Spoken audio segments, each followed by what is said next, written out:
Hello नमस्कार everyone, मैं आपकी होस्ट आलिया एक बार फिर से आप सबका स्वागत करती हूँ हमारे आपके official YouTube channel Yamuna express पे गुरुदेव रियल एस्टेट पे। हम आगे एक नई और बड़ी अपडेट के साथ आपके सामने, जो कि जेवर इंटरनेशनल एयरपोर्ट से निकल कर आ रही है। जैसे कि आप सब जानते हैं कि जेवर इंटरनेशनल एयरपोर्ट से जो डे 1 में फ्लाइट उड़ान भरने वाली है वो है इंडिगो की। बट अब इंडिगो के साथ दूसरी एयरलाइंस का नाम भी सामने आने लगा है, जो कि अकाशा एयरलाइंस है। ये उसी के एग्रीमेंट की, उसी के ऊपर की सारी अपडेट है, जो कि न्यूज के माध्यम से हम तक आई है और हम आपके साथ इसे शेयर कर रहे हैं, ये इन्फॉर्मेशन आप तक पहुंचा रहे हैं। तो वीडियो में एंड तक बने रहिएगा, वीडियो काफी ज्यादा इन्फॉर्मेटिव होने वाली है, तो आपको बहुत सारी इन्फॉर्मेशन यहाँ से देखने को मिलेगी। नोएडा इंटरनेशनल एयरपोर्ट से बड़ी खबर है, इंडिगो के बाद आकाशा एयर भरेगा उड़ान, हैदराबाद में इसका साइन हुआ है एग्रीमेंट। नोएडा इंटरनेशनल एयरपोर्ट से जुड़ी बड़ी खबर सामने आ रही है। इंडिगो एयरलाइंस के बाद अब आकाशा एयर नोएडा इंटरनेशनल एयरपोर्ट से उड़ान भरने वाली दूसरी एयरलाइंस होगी। यह जानकारी उन्होंने अपनी वेबसाइट के जरिए दी है। नोएडा इंटरनेशनल एयरपोर्ट के मुख्य कार्यकारी अधिकारी क्रिस्टोफ शेलमैन ने जेवर एयरपोर्ट का हिस्सा बनने के लिए आकाशा एयरलाइंस का स्वागत किया है। हैदराबाद में दोनों कंपनियों ने किया अनुबंध।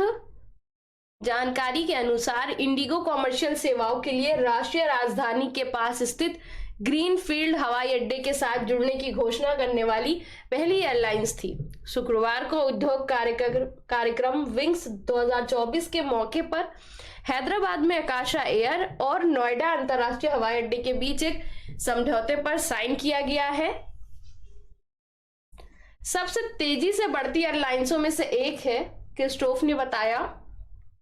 मुख्य कार्यकारी अधिकारी क्रिस्टोफ शेलमैन ने बताया कि हम अपने एयरलाइन पार्टनर के रूप में आकाशा एयर का स्वागत करते हुए उत्साहित हैं, जो एयरपोर्ट के उद्घाटन की दिशा में एक महत्वपूर्ण कदम है।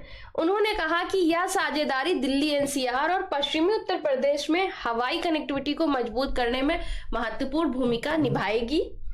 आकाशा एयर देश में सबसे तेजी से बढ़ती एयरलाइनों में से एक है। हम देश भर के प्रमुख महानगरों के साथ साथ टियर 2 और 3 शहरों को जोड़ने के लिए एक व्यापक हवाई नेटवर्क स्थापित करने के हमारे मिशन में उनके साथ जुड़कर बेहतर काम कर सकते हैं, ऐसा कहा। बाकी नोएडा अंतर्राष्ट्रीय हवाई अड्डा देश को जोड़ेगा। आकाशा एयर के संस्थापक और सीईओ विनय दुबे ने कहा कि नोएडा अंतर्राष्ट्रीय हवाई अड्डा विमानन बुनियादी ढांचे के विकास पर सरकार के फोकस का उदाहरण है। देश एक अंतर्राष्ट्रीय विमान केंद्र बनने की ओर बढ़ रहा है। आकाशा एयर की हवाई अड्डे के साथ प्रस्तावित साझेदारी एक समग्र नेटवर्क बनाने के हमारे प्रयास के अनुरूप है, जो देश को जोड़ता है। उन्होंने कहा कि उत्तर प्रदेश से कनेक्टिविटी को और मजबूत करने और देश भर में यात्रियों को एक निर्बाध यात्रा अनुभव प्रदान करने में सक्षम करेगा। हवाई अड्डे का पहला चरण का शुभारंभ इस साल के अंत तक हो जाएगा। जैसा आपको पता है, तो ये 2 एयरलाइंस हैं जिन पे मोहर लग चुकी है, जो यहाँ उड़ान अपनी भरेंगे, जिसमें इंडिगो के साथ साथ अब आकाशा एयरलाइंस के साथ भी समझौता कर लिया गया है। तो ये न्यूज निकल के आ रही थी जेवर इंटरनेशनल एयरपोर्ट की अपडेट्स में। आगे इस तरह की और भी कोई अपडेट और न्यूज आएगी तो हम आपके साथ शेयर करेंगे। स्क्रीन पर आपके पास सारी इन्फॉर्मेशन है हमसे जुड़ने के लिए। इन सारी डिटेल्स को फॉलो करिए, हमसे कनेक्ट करिए। Thank you so much.